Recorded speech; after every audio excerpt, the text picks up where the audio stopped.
मला मी देशासाठी काय करणार, तर सांगून ठेवते तुम्हा सगळ्या, मी देशासाठी झिजणार, मी देशासाठी झिजणार, मी देशासाठी बलिदान देणार. हो, मी देशासाठी मरणार, हो, मी देशासाठी मरणार. डोनवाड्यासारख्या ग्रामीण भागात छत्रपती शिवाजी महाराजांच्या जयंतीप्रित्यर्थ वक्तृत्व स्पर्धा घेतात.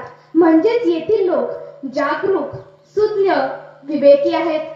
ज्यांना विचारांचा जागर घालावा वाटतो अशा सगळ्या डोनवाडा येथील गावकऱ्यांना प्रथम मानाचा मुजरा करते.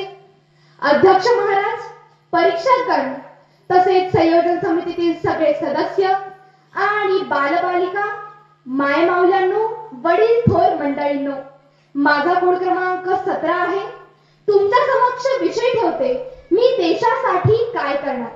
जपान मधील शाळेतील मुलांसाठी फक्त एका ओळीची प्रार्थना असते, देश माझ्यासाठी काय करतो हे महत्वाचे नाही, तर मी देशासाठी काय करते हे महत्वाचे आहे. देशाच्या प्रति माझे कर्तव्य, माझी जबाबदारी, माझे देशासाठीचे योगदान, माझी जिम्मेदारी हे ज्या देशातील लोकांना नीट उमगले तो देश मोठ्या प्रमाणात प्रगती केल्याशिवाय राहणार नाही. आमचे तरुण पोरं विचारतात, देशाने आमच्यासाठी काय केले. वास्तवता भयानक आहे हो. देशाने आमच्या प्रत्येक माणसाच्या डोक्यावर 5 लाखापेक्षा जास्त कर्ज करून ठेवले. एवढेच नव्हे तर जन्माला येणाऱ्या प्रत्येक बालकाच्या डोक्यावर आधीच 5 लाखापेक्षा जास्त कर्ज येथील सत्ताधाऱ्यांनी करून ठेवले. बोला, आता मी देशासाठी काय करेल. सर्वात अगोदर तुमच्या आमच्या डोक्यावरील हा कर्जाचा बोजा कमी करेल, जे आम्ही उचललेच नाही. देशासाठी परिणामकारक, लाभदायक काम करण्यासाठी मला सगळ्यात अगोदर देशाचा पंतप्रधान व्हावा लागेल. त्यामुळे लोकशाहीच्या मार्गाने मी अगोदर देशाची पंतप्रधान होईल. तसेच देश म्हणजे काय, येथील माती नव्हे तर माणसं महत्वाची असतात.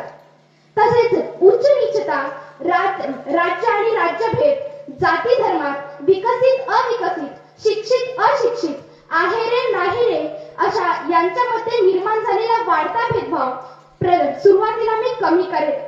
तसेच एक संघ भारत निर्माण करेल. भारतात वर्तमान केंद्र आणि राज्य सरकारने जवळपास 90,000 सरकारी शाळा बंद केल्यात, कारण गोरगरिबांची मुले शिकूच नाहीत म्हणून.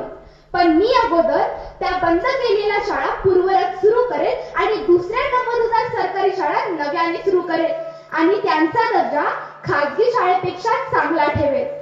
पुढे आज रुपया डॉलरच्या तुलनेत खूप खाली गेला, त्याला वर